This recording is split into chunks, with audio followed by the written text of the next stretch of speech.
crazy. Crazy for mine. Pull up, hop out, flexing with the pressure. Someone hit my line, it's my connection with the Tesla. We gon' move the city back to back like it's on. We gon' move the city back to back, we doing extra. Jenny from the block, where you from though? You know it's on side when you come though. Hit it from the side like a drum roll. Hit it from behind like a Congo. Make it shake and let's go. It's a way that we know. You got places to go. Waste no time, let's get on. Only way that you know is for me, cause you know that I go. Let's go. Crazy, I go crazy. Crazy for mine, and I'll go crazy. Crazy, I go crazy. Crazy for mine, I'll go crazy. And I'll go crazy. I'll go crazy. Crazy for mine, I'll go crazy. Let's go. Crazy for mine.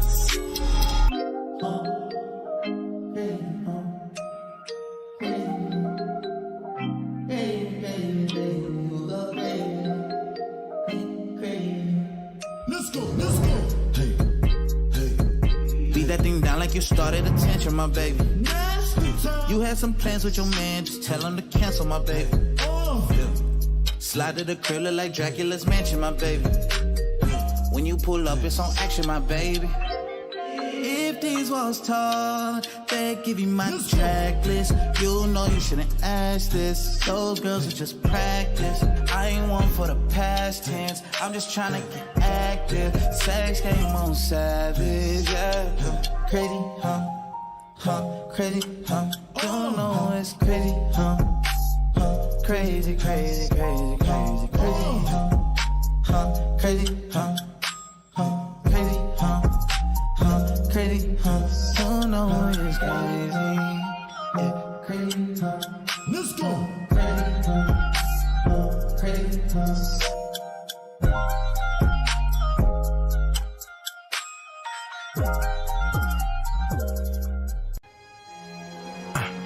Late night, sex, no late, text.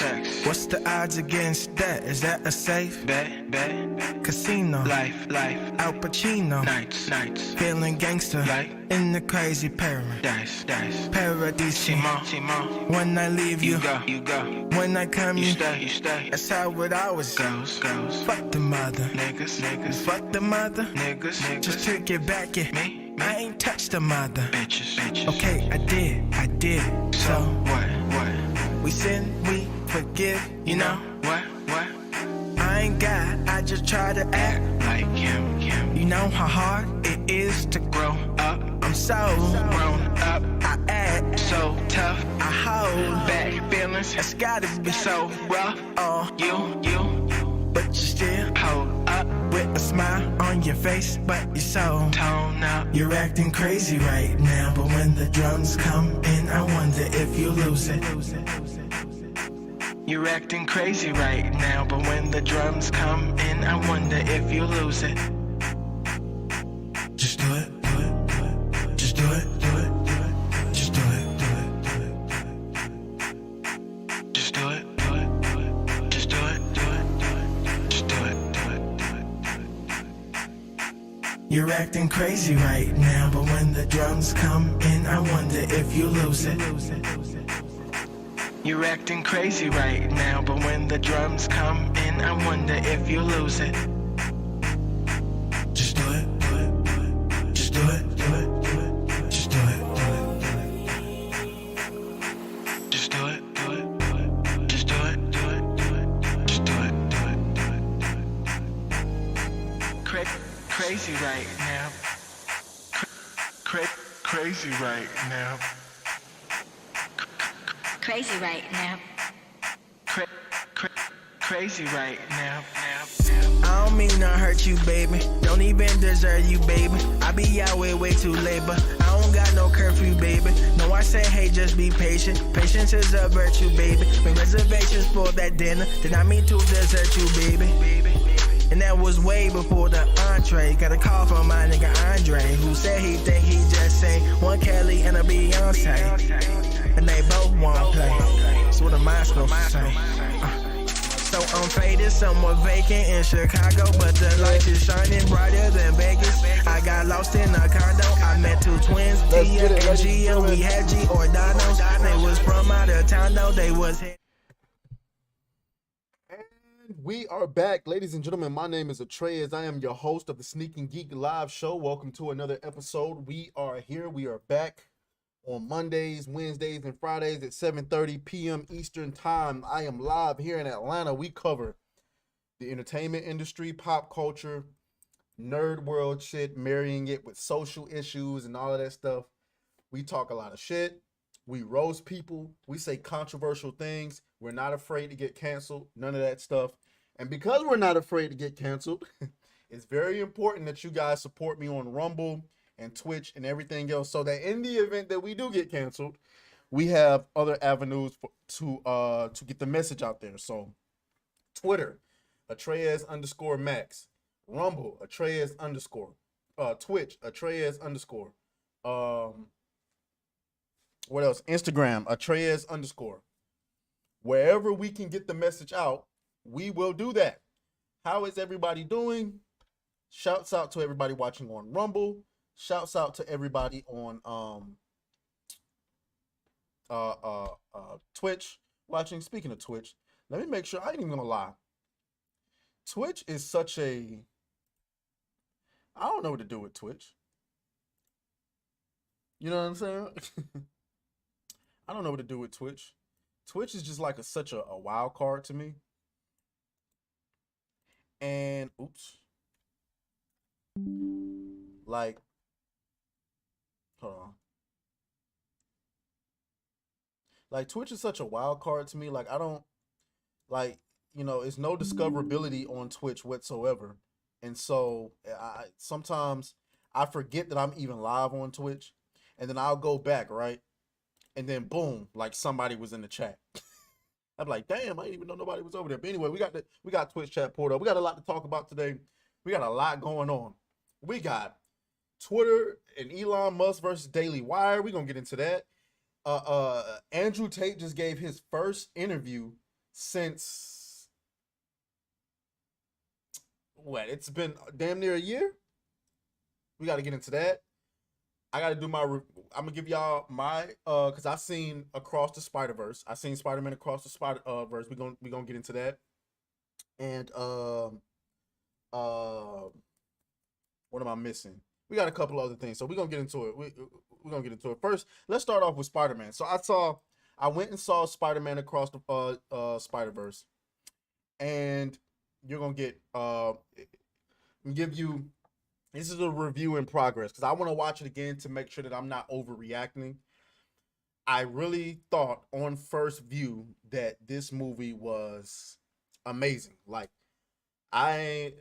listen, y'all know me. We talk a lot of shit over here. We like to keep it objective and honest. I did like the first one. I truly did. I don't know if I thought it was amazing. Shout out to Honey, who's over in the chat on YouTube. And shout out to everybody watching on Rumble as well. So yeah, I thought the first one was good. I didn't think it was amazing. This one though is that crack. So first of all, whatever negatives I have to say, I'm not really that big of a fan of the animation, although I recognize, you know, for everyone else, it doesn't seem to be a problem. I think it's just something that you just get used to. You know what I'm saying? It's not my choice of animation. But it works. It works. So I have no complaints there. I did come in the first 20 minutes of the movie, and no spoilers, guys. I'm trying my best not to spoil anything. I was worried in the first 20 minutes of the film because just the first 20 minutes of the film heavily focuses on Gwen Stacy, but it's a reason for it. And I just want to say, it works, okay? It works. The movie's a little bit longer than I thought it was gonna be. I don't know if it was actually 2 hours, but every moment of this film leaves you wanting more. That's what's important. And all of the spider people were amazing. There wasn't a single spider person where I was like, okay, they could have left this person out. Miles himself was amazing. For everything that they did in this movie and all of the things that they showed, I could not believe that they had enough time to fully flesh out Miles, where his story, how he feels, where he's coming from, while also getting Gwen, Stacy story completely fleshed out and ready to go. I'm not sure, because this movie does leave on a cliffhanger. I'm not sure if the next film is going, because this is like Spider-Man Infinity War, right? It's a 2-part film. So the next one is called Beyond the Spider-Verse. And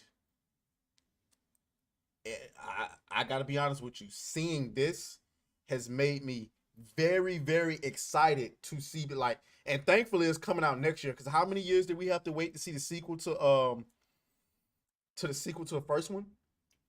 I don't know, like 2-3 years. This film, I have nothing negative to say about it. Miles was great, Gwen was great, Miguel, Spider-Man 2099. There's a line in the film where he's going after Miles, and this isn't a spoiler, because I think if you look at the marketing for the movie, they show you that, you know, Spider-Man 2099 is going after Miles. So there's a comment that Miles makes when 2099 is coming after him, and dude is climbing. He got claws, he got blades on his wrist, and he's ripping through metal as he's going after Miles. And Miles is like, dude, are you even Spider-Man? And that's what I was thinking, because, like, listen, I'm not a big comic book reader, so I don't know a whole lot about Spider-Man 2099. I didn't even know that it was a completely different person, that it wasn't Peter Parker. Some dude named Miguel something, I forgot what it was.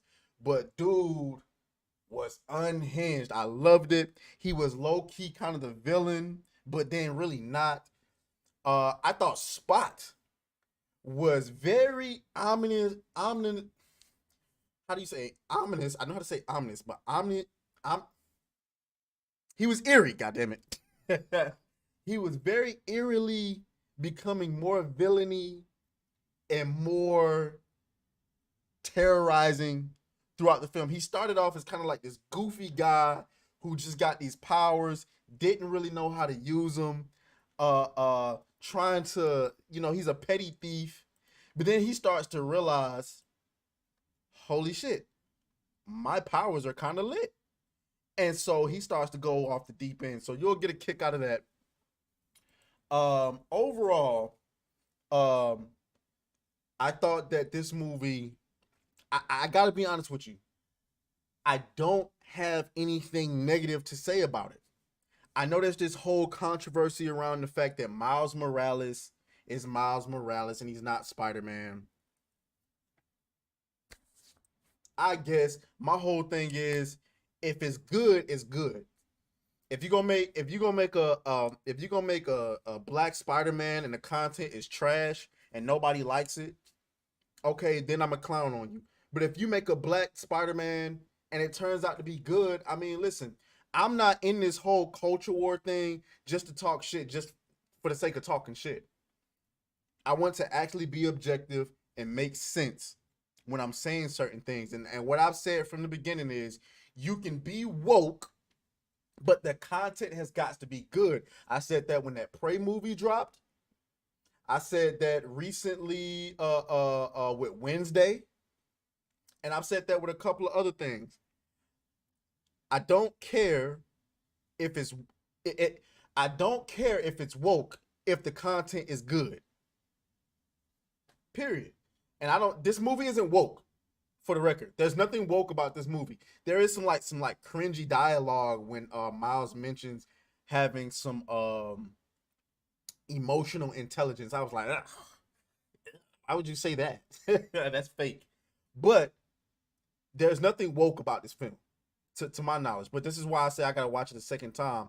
But for right now, initial reactions to Spider-Man Across the Universe, 10 out of 10 for right now. I gotta see it again and come back to y'all on Monday to tell y'all what I think after seeing it twice.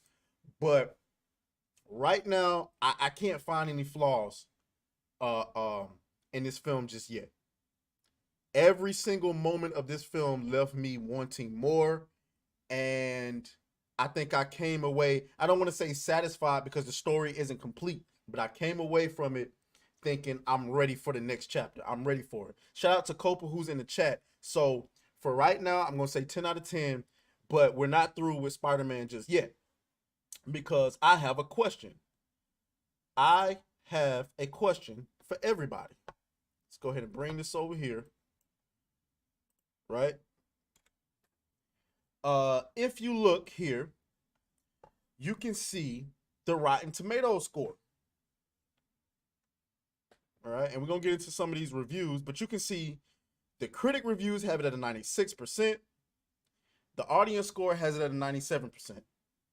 Now, is there a chance that this movie could be getting protected? Possibly. We see that with Little Mermaid. Ain't no way in hell that the Little Mermaid is sitting at 95%. I said it was an okay movie. It's watchable, but it ain't no 95%. This was sitting at 98% audience score at one point. Let's look at it. If you look at the all audience score, it's 96%. Verified, 97%. I have one question, and maybe y'all can answer it for me in the chat. I have one question. Where are all of the races who hate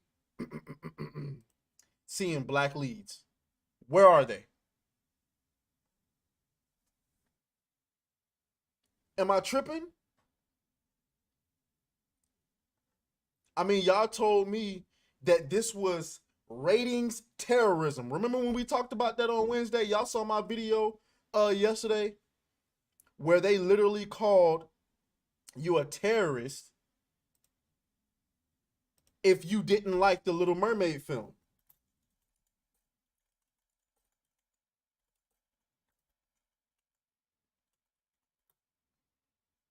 Here it is. Ratings terrorism. Remember we went over this? They called it ratings. So they're basically calling you a terrorist if you don't, but where's the hatred for this? This absolutely destroys the entire narrative that it's all about racism. No, it's about being unoriginal, goddammit.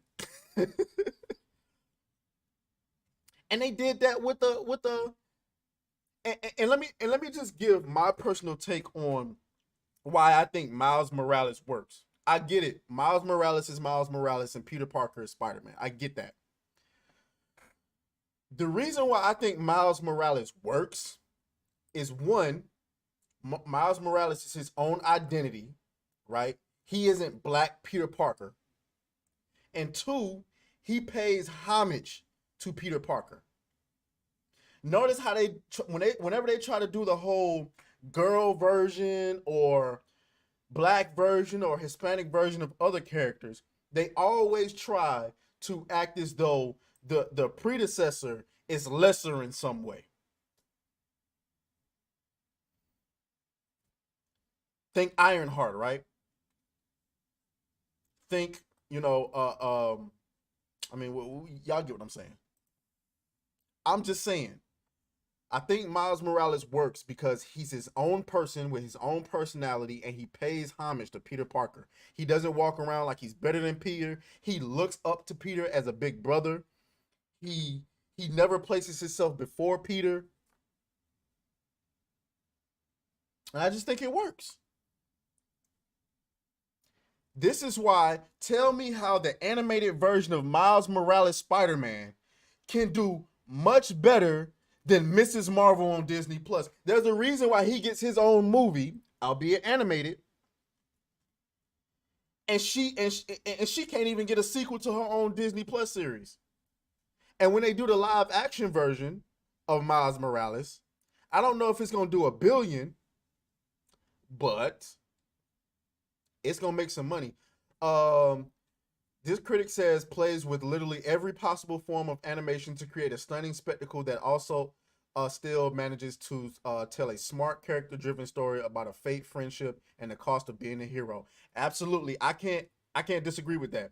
The story, I was genuinely surprised with where they went with the story. I wasn't expecting it.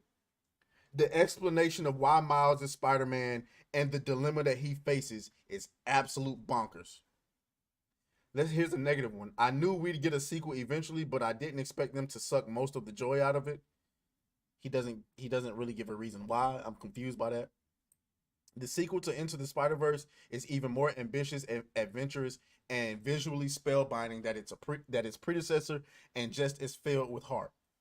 I mean, I've said I feel like it's Spider-Man Infinity War. But anyway, just going back to the original, where are the racists? That was amazing, but I think you just died. What? I haven't felt this way about a premiere of a movie since prior to the pandemic. Phenomenal, heart-wrenching, heart-stopping, must-see. Better than, and I agree with that. It is a must-see. It is a must-see in my opinion. So we're gonna go ahead and move on from Miles Morales, Spider-Man. Shout out to everybody watching on Rumble. I appreciate every last one of y'all. Like the video, share this video out there. Shout out to Honey and Copa who's in the chat watching. Yeah. All right. Let's see what we got next. What do we have next? Let's get this little small story out of the way. Dwayne Johnson is returning as Luke Hobbs in the new Fast and the Furious standalone film. Let the roasting commence. Come on, Dwayne. I mean, we knew that already. We heard about the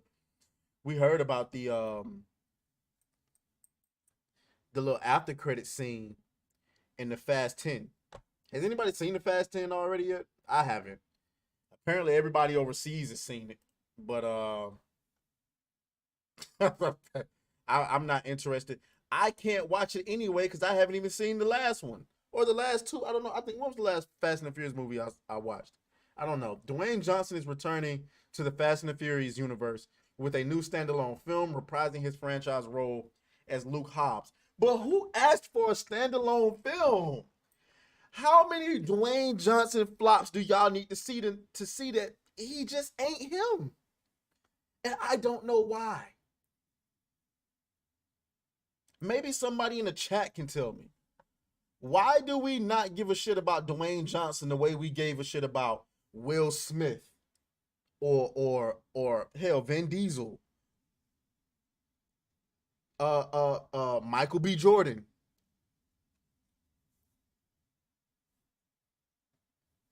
I don't know.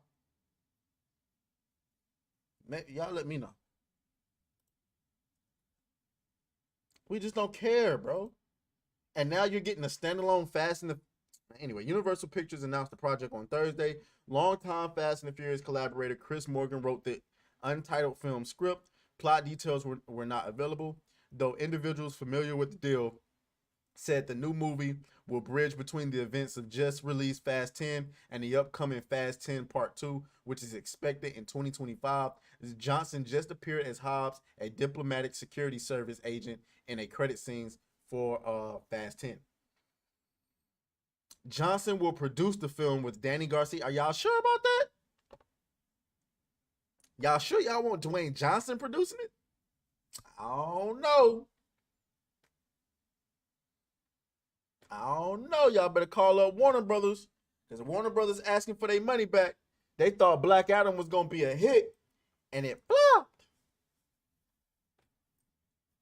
And why, once again, Black Adam wasn't a bad movie, but I ain't in a rush to see it again. That's the thing. In order for a movie to be good nowadays, in order for a movie to be considered good nowadays, people gotta want to watch that shit more than once, man. One viewing ain't enough. Sorry. Especially since y'all came out with these streaming platforms where people just waiting for stuff to hit HBO Max, Disney Plus, Netflix, whatever the case may be. You need people to go and see that thing 2 and 3 times. Spider-Man Across the Spider-Verse, definitely worth a second, third, maybe even a fourth viewing. You go by yourself. You take your girl. You take your kids. You take your ugly ass baby mama. But this, Fast 10, is anybody taking their children and their girl and their mama to see Fast 10? I don't know. All the Americans I know are tired of it. But anyway, I mean, good luck. I mean, I don't have any ill will towards Dwayne Johnson. I'm just saying, if I'm a business owner and I'm looking for a hit, am I really banking on Dwayne Johnson? I don't see it. I don't see it. I really don't. But, you know, we'll see. We'll see. Anyway. Whoo. Heat check. How y'all doing in the chat? All right. Rumble. Whole lot of ninja watchers. I appreciate y'all. Okay, what we got next? Make sure y'all liking the video. Make sure y'all are supporting your favorite content creators.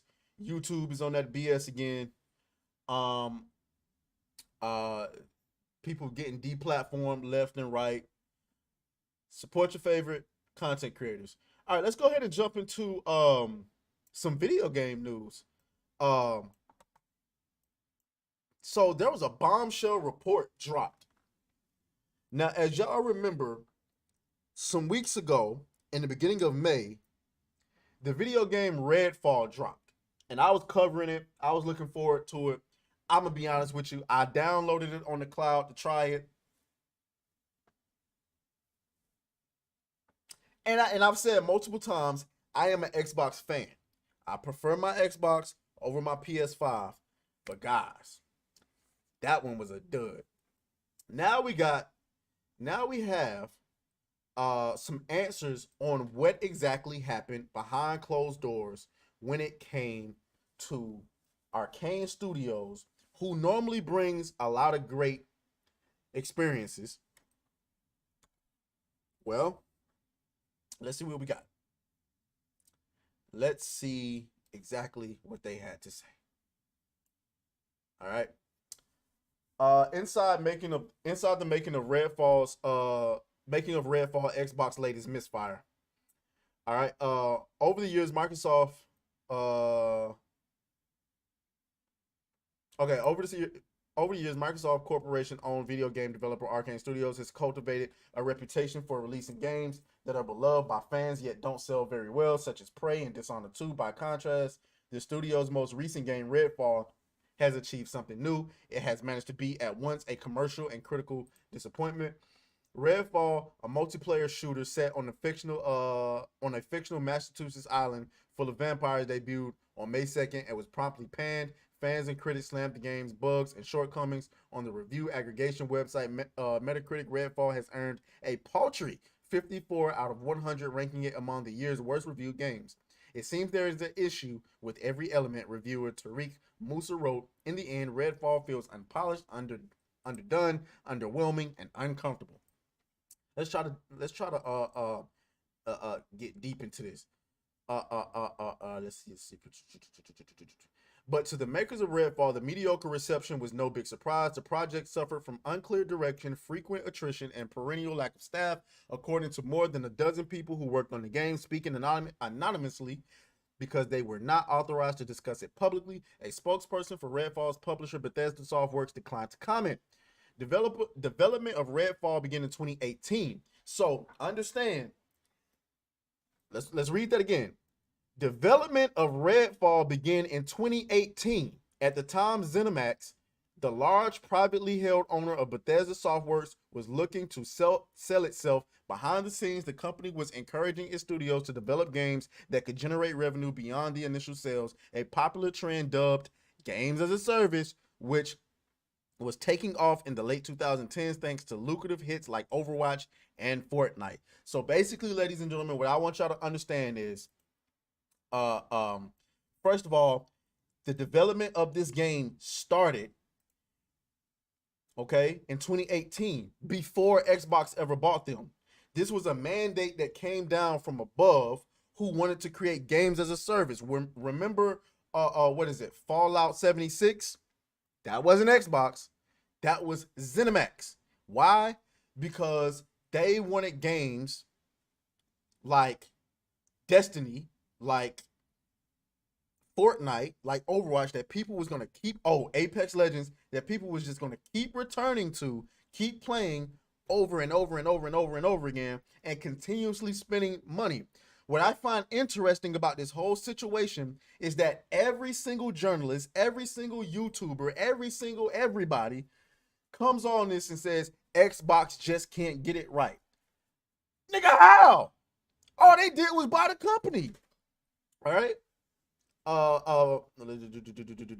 According to people familiar with the process, ZeniMax was strongly urging developers at its subsidiaries to implement microtransactions, that is, recurring opportunities within games for players to spend real money, say outfitting their characters. Although this wasn't an absolute mandate, several ZeniMax franchises such as Fallout, Doom, and Wolfenstein would soon release new versions incorporating online multiplayer and monetization options. Here we can skip to this. Since its founding in no, I don't want to talk about that.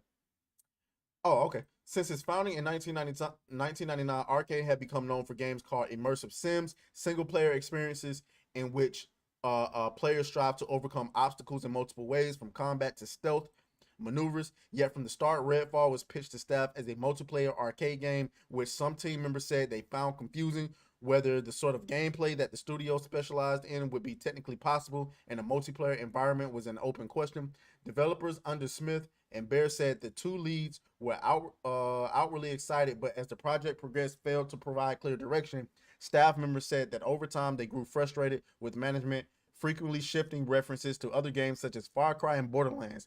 That left each department with varying ideas of what exactly they were making throughout the development. The fundamental tension between single player and multiplayer design remained unresolved. Smith and Bear did not respond to requests for comment. Now, this is a long article. Obviously, we're not going to read it all, but in conclusion, guys, let me see if I can get to this part. Hold on, let me see if I can find it. Multiplayer attention. Hold on, because I want to. Okay, Meanwhile, on September 2020, Microsoft purchased ZeniMax for $7.5 billion. It was an ambitious move that gave Xbox control over. Yeah. We get all that. Although adding Arcane's portfolio wasn't the main goal, it was potentially a nice bonus for Microsoft, particularly if Redfall turned into a hit. The acquisition gave some staff at Arcane hope that Microsoft might cancel Redfall, or better yet, let them reboot it as a single-player game, according to sources familiar with the production. Instead, Microsoft maintained a hands-off approach, aside from canceling a version of Redfall that had been planned for rival Sony Corporation's PlayStation. Microsoft allowed ZeniMax to continue operating as it had before with great autonomy. Microsoft Spencer would later say in Kinda Funny interview that Xbox didn't do a good job early on engaging Arcane Austin. That is an understatement. This is a developer. Think about it. Think about this for a second. You spend years working on a product. Okay? You spend years working on a product. And you get bought out by another company. And the people making this product comes in and says, we hope they come in and shut it down. What? Microsoft, please come cancel this game. And Microsoft was pretty much like, we taking a hands-off approach. And this is where I want to hold Microsoft accountable, because you do not spend $7.5 fucking billion to come in and say, hey guys, we're going to let you do what you do. We just going to sit back and let you make the game. Bethesda, as of recently, had not had a great track record before. All of their games were buggy, just Fallout 76, Fallout 4, 16 times the detail. Like, come on, man. So obviously, if you're gonna spend $7.5 billion, you come in and say, hey, this is how we're gonna do business now. I like what you guys are doing, but watching from afar, this is what I would like to see. I want to see you make the games that you like to make, but I want to see you improve this. I want to see you improve that. And basically what we're giving you is the resources to make those improvements. And they didn't do that. So that's where Microsoft. So anyway, basically, long story short, guys, that's what happened with Redfall. Okay, Redfall, the developers didn't even want to make it. Microsoft had no idea. They thought they was getting this amazing game. I don't know why they thought that. Did they ever play the game before they released it? It should have been canceled or rebooted. So anyway, that's that. I'm not going to read the entire article, but if you want to read the entire article, you can go to Jason Schreier's Twitter, and he has the entire article there. All right, we can go ahead and close that out. All right. All right. Woo. Shout out to Reed, who's in the chat over on Rumble. He is going off. He says it's a ninja rap. Yo, it's the Green Machine gonna rock the town without being seen. Have you ever seen a turtle get down, slamming and jamming to the new swing sound? Yeah, everybody let's move vanilla here with. What the fuck is it? What is it? Come on. I can't read all that. This dude literally wrote a rap and he's in the chat going off. He is in the chat going off.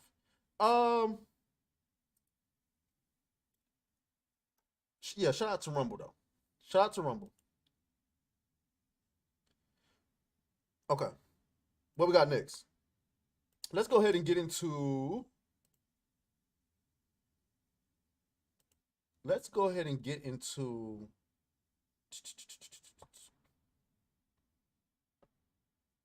do we want to get into Daily Wire or do we want to get into then we'll go ahead and get into the Daily Wire.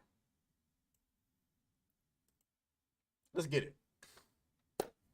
So, there was some drama last night on Twitter. Okay? As y'all know, Matt Walsh, well, some of y'all may not know, so I'll let y'all know right now. Matt Walsh was demonetized on YouTube. So what he decided to do was he was going to do his show live on Twitter. And I want to say Elon had worked out a deal with him or something like that. Either way, last night, or it was revealed that last night, Daily Wire and Twitter came up with a deal where they was going to put the documentary What is a Woman on Twitter for free for everybody else to see. And then it was revealed that last night that Twitter had backed out of the deal and told Matt Walsh and the Daily Wire that if they released them, they could still release the movie, but it would be suppressed. It would be labeled as hate speech for misgendering twice in the movie. Now we're all thinking, now what the hell is going on, Elon? Because you said you bought Twitter to be a free speech platform. Well, apparently Elon was in China or Japan or something like that. He didn't know what the hell was going on. Now remember, he did just hire a new CEO. So Elon Musk says Twitter rejection of Daily Wire's What is a Woman doc over misgendering was a mistake by many people at Twitter. Twitter owner Elon Musk said the company's reported, we read that. Whether or not you agree with using someone's preferred pronouns, not doing so is at most rude and certainly breaks no laws. Musk said on Twitter in a reply to the original thread posted by Daily Wire CEO Jeremy Boring. I should note that I do personally use someone's preferred pronouns just as I use someone's preferred name, simply from the standpoint of good manners. However, for the same reason, I object to rude behavior, ostracism, or threats of violence if the wrong pronoun or name is used. Oh, he said, I object to rude behavior, ostracism, or threats of violence if the wrong pronoun or name is used. So, me personally, if somebody told me they wanted to be called something, as long as I have to interact with that person, I would call them that.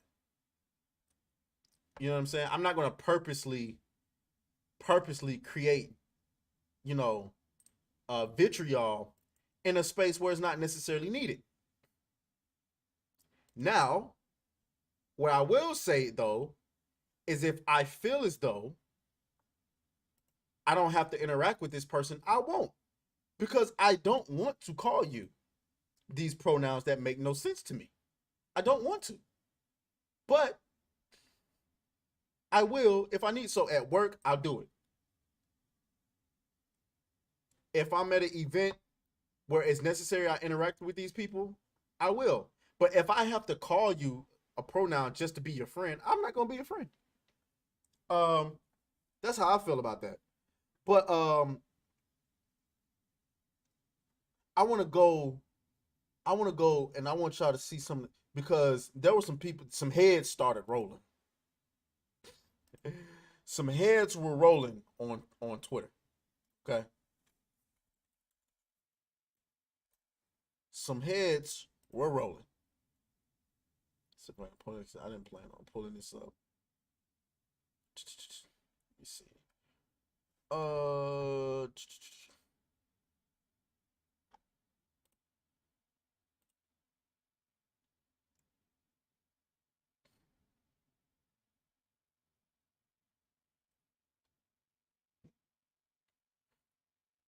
dum dum dum dum dum. Where is it?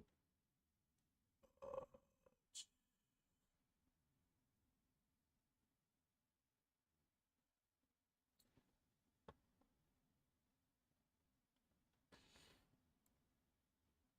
dun dun dun dun dun dun dun dun dun. Sorry, y'all. Hold on. I thought I had this pulled up, but I didn't.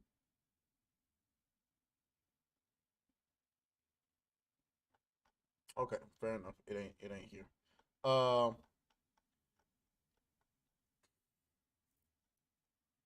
where the fuck did it go?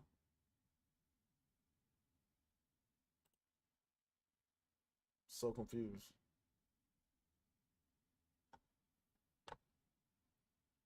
Okay.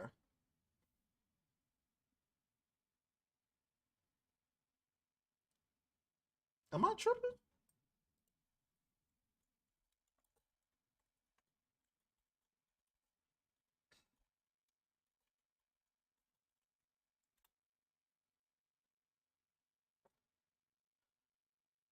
Okay. Whatever. We just gonna move on. Point is, okay, back to the article because I had tweets pulled up and they're not there anymore. Okay, so they released a 95-minute documentary on Twitter, and originally it was labeled as hate speech, but Elon came and overturned that decision. Now, uh, where is it? Showing an affinity for conservatives. They're not posting everything. I don't get what's going on here. Anyway, so yeah, so basically, I'm gonna play a portion of this documentary for you guys because in my opinion, everybody should see this documentary. Now, I understand why you wouldn't have seen it yet because it was originally behind a paywall, right? But now it's on Twitter for free, so you should absolutely see it. I'll pull this over here.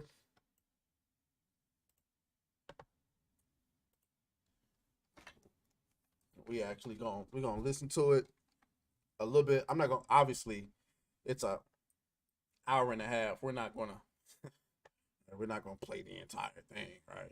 You know what I'm saying? But we are gonna play little snippets. Let me see which one do I want. Which part I want to play for y'all. Uh,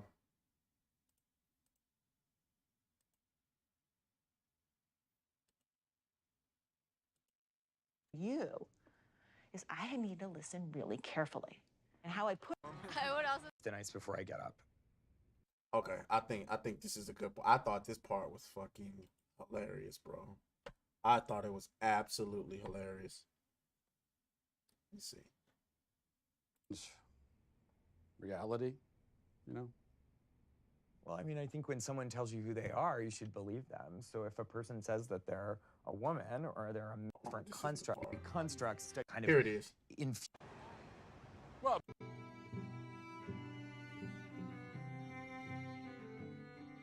gender and sex, right? Yeah. Let's talk about that then.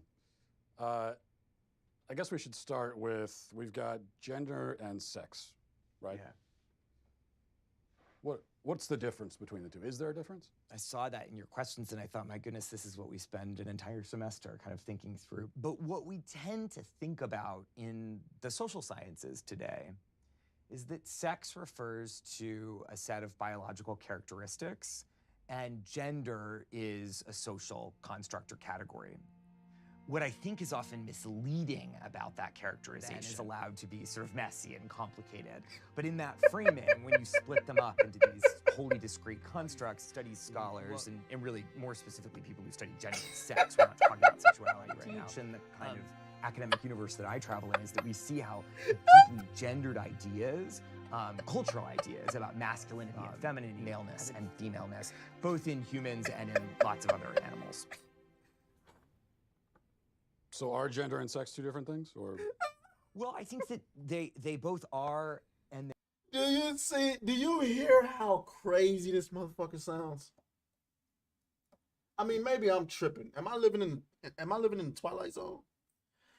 Let me see. There's a lot of fuckery that goes on in this documentary.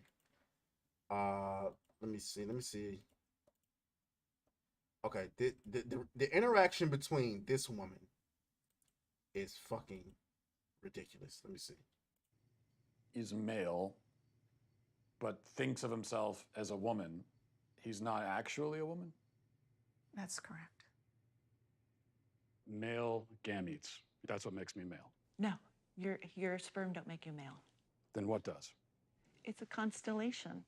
In reality, in truth, okay? Whose truth are we talking about? The same truth that says we're sitting in this room right now, you and I. No, you're not listening. If I What the entire fuck? She said, "No, you're not listening." What the entire hell see is a going chicken on? laying eggs and I say that's a female chicken laying eggs, did I assign female, or am I just observing a physical reality that's happening in the world? Does a chicken have gender identity? Does a chicken cry? Well, Does a chicken commit suicide? Let's What does that have to do frame with- it, because you're trying to... Chicken has sex like any A chicken biological has organism. an assigned gender, but a chicken doesn't have a gender identity. So we assign female to chickens when they lay eggs? We assume they're female if they lay eggs. Now, I was told... You see how crazy that shit sounds? There are people like this in high places every single day of the week, ladies and gentlemen. Am I tripping? Is this camera on me? You gotta watch this documentary. It's on Twitter right now for the free. You can watch it. They already got 78.4 million views. I guarantee you more people has at least seen this like the first couple seconds than they have The Little Mermaid. This interaction was funny too. You got to see that. You see some of the reactions. Amazing documentary, very inspiring to me. Glad to see Twitter has finally ended the censorship. This is powerful and important video. Zuby is in there. You know what I'm saying? I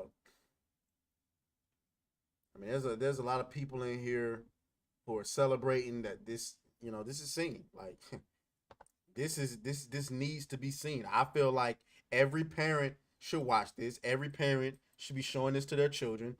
This is getting out of hand. This ideology is getting out of hand. Anyway, let's move on to our final story of the day. All right. Let's move on to our final story of the day.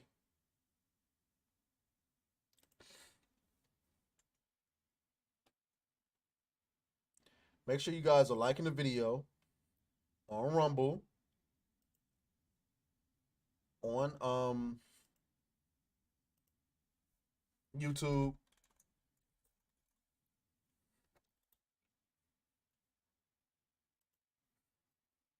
What?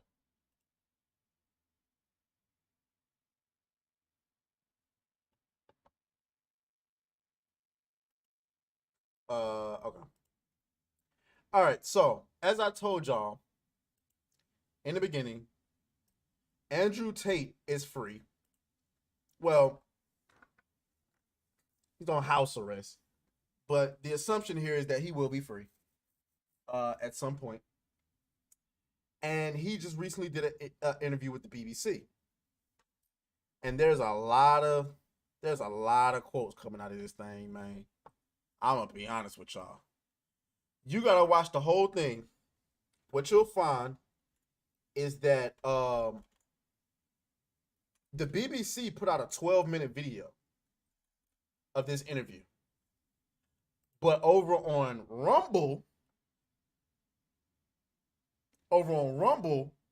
Andrew Tate himself has the entire interview. No cuts, no narrative, but we're not gonna listen to the entire interview, right? We're gonna play a couple of clips that's on Twitter. I'm the most Googled man on the planet. Do you really believe you're the most influential man on the face of the planet? I'm the most Googled person on the planet. Do you believe you're the most influential man on the face of the planet? I'm the most Googled man on the planet. I think we're done. Yep. She rage quit. Hold on. Let me see. Thanks. Attack a teacher, male or female, ever. I have never, ever encouraged a student to attack a teacher, male or female, ever. I preach hard work, discipline. I'm an athlete. I preach anti-drug. I preach religion. I preach no alcohol. I preach no knife crime. Every single problem with modern society, I'm against. But I'm teaching young men to be disciplined, to be diligent, to listen, to train, to work hard, to be exactly like me. And I'm saying that if men grew up like me, which are hardworking and diligent and some emotional control and stoic, we're going to have a better society, not a worse society. To sit here and say that schools in England, which is a failing nation, which has knife crime going through the roof, violence going through the roof, men's mental health going through the roof, and they're going to all blame me because I appeared on the internet 1 year ago. You sell an image of success. Disingenuous. It's disingenuous. You and sell also, an image of financial success correct. with a Bugatti and a cigar, but it comes with a side order of misogyny. How does having Misogyny. That's all they're concerned about. Listen, we'll see what happens with it, but they have no evidence. Think about it. Imagine being held in prison for, what was it, 4 months with no charges. None. Now if they got proof that he committed a crime, then he should absolutely go to prison. But I have not seen any charges. I've only seen accusations. Am I tripping?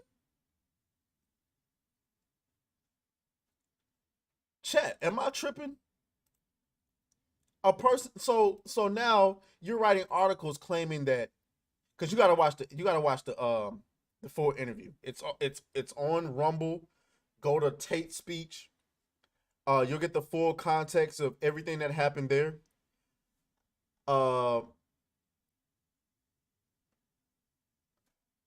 It's absolutely ridiculous. Oh, they got the Andrew Tate has been interviewed by the BBC while he's under house arrest, with all of the out of context videos being pushed out at the moment. I deem it only fair to post the full interview. So I guess here you go, right here. Here's the full interview, 38 minutes. Obviously, we're not going to watch that, but The material is going to be published on television, on radio, online. I really got to get some new headphones. I'm struggling, y'all. We are doing an interview with you because Now, I will admit, very serious. there was some valid, in my opinion, there were some valid questions that she asked. She asked him a question about, what did she say? She asked him the question about, I think it was the owning of property, like a woman being his property. Oh, no. The question was about him saying he gets women to fall in love with him and then he manipulates them into working in the sex industry. I don't know if he actually said that. If he said that, that's obviously not something that I would condone. I don't think I would hope that he doesn't condone that. But um uh, he also put more context to the statement where he said about a woman being his property. But again, I encourage you to watch the entire interview. Guys, the reason why Andrew Tate is so important is because this man is a billionaire. If they can take lies and destroy this man's life and career and silence him, what does that say about the rest of us? If he's committed no crimes, what does it say about the world where a billionaire can have his life ruined and being silenced and having places like the BBC write these false narratives and false articles and hit pieces on him? What does that say about the rest of us? Shout out to Shinobi319 in the chat. Shout out to you, bro. I appreciate you for stopping by. What does that say about freedom and liberty and your rights as a human being? I reiterate, they held him for 4 months, no charges. We have still yet to hear anything about any charges. What I'm hearing through the grapevine is they have nothing. They have nothing.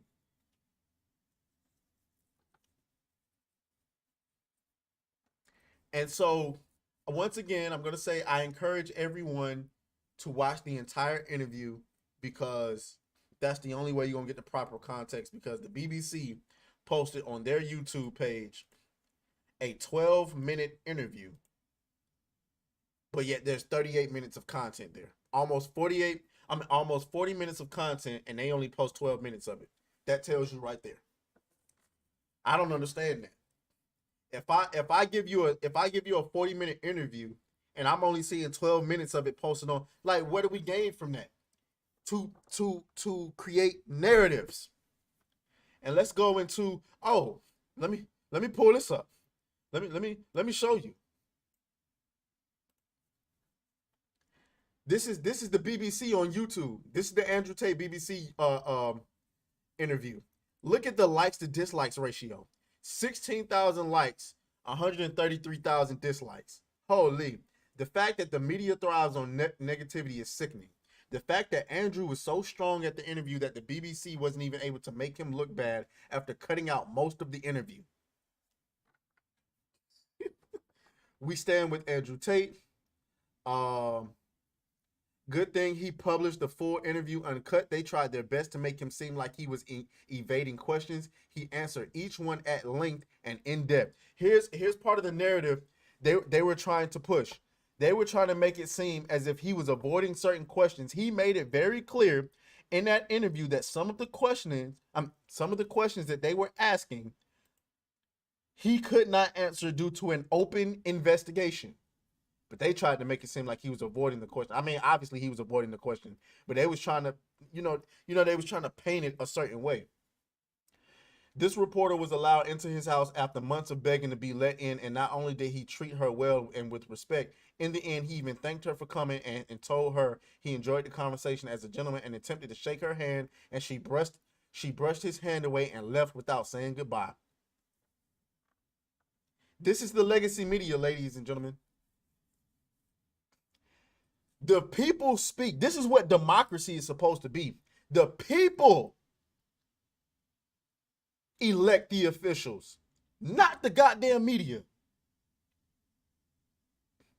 If the overwhelming majority says we want Tate and not the BBC, how is it the BBC's job to report malicious lies and bad narratives to paint him in a certain way, to make it seem like he's a villain?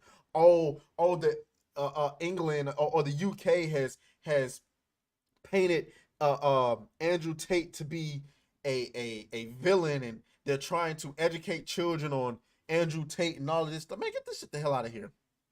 Unless you're gonna get rid of the internet, they're gonna find it. And the people will decide what makes sense to them. Men are tired. And they're finally finding purpose in not just Andrew Tate, but many other people like Kevin Samuels, Myron Gaines, Whoopie Whoop. Shout out to CH2 Action News. It all starts with propaganda pushed by local librarians. These book pushers have every narrative. I agree with that. Reed says they have a video of girls laughing and setting it up. I heard about that too.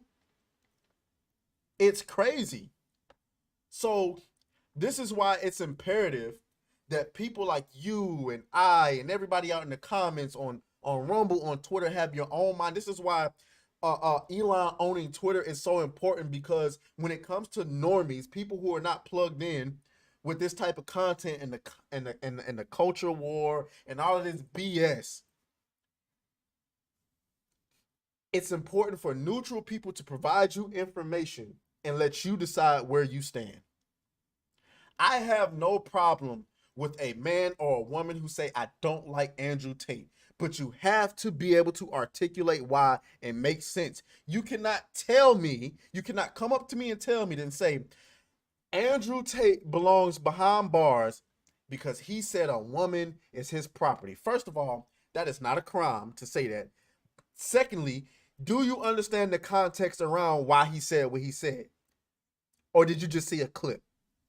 I just saw a clip, but the fact is he said it. So you didn't see the few minutes before that where the woman that he was talking to on the podcast said that my boyfriend's money and his car is my property. And then he said jokingly in response to that, well, my girlfriend, her body is my property, in a joking manner. And he also agreed in that interview, once again, I encourage y'all to go and watch the entire interview, that when he was saying a lot of those things that they consider to be outlandish, he had a smaller platform, and that he says now, with being the most Google man on earth, he would be a little bit more careful of how he said things because of how they can be clipped and perceived. So, and that's that. And I agree with that. When you're the most Google man on earth, some of the wild things you say, can be clipped and flipped. So it is what it is. So that's the Andrew Tate interview. And that has been the show, ladies and gentlemen. I want to thank everyone for not just this show, but for all this week. We've had good performance and engagement on the channel all this week. Views, engagement, likes. We've just been all around doing pretty well this week. Shouts out to all the new subscribers. Shouts out to everyone who showed up. Honey, Copa, Shinobi 319. Shouts out to Reed over on Rumble. Shout out to Channel 2 Action News on Rumble. Shout out to everybody who's watching on Rumble, but not quite ready to comment yet. I see y'all. I appreciate y'all. Hey, it's all good. Eventually, we'll get to a point where those will transfer into interaction, engagement, and all that stuff. But for right now, I just appreciate you guys being here, and it's always good interacting with you guys. Once again, this has been the Sneak and Geek Live. Live 7:30 p.m. every Monday, Wednesday, and Friday. I am your host, Atreus, and I am about to check out, guys. So I will talk to y'all later. Oh, tomorrow I will be on the Saturday Night Hypnosis with Hypnotic, with Copa Cantina, with the Coach MC, with Colt Classic Cage, with that girl Casey, and everybody. Dragon Slayer. Shout out to Leon from what's his name? His channel? I forgot. It's a lot of channels to remember. Words of Paradise, yeah. So I will be on the Hypnocast tomorrow at 8 p.m. Eastern time. If you want to, I'll actually post it in the community chat. And once again, I'm gonna start doing better interacting with you guys on community posts. Because it's a feature that I'm just not taking advantage of. I'm getting better, guys. I'm trying to get better. So I appreciate you guys. I'm going to go ahead and check out. I'll talk to y'all a little bit later. I got to get ready for work. So deuces. Y'all be safe.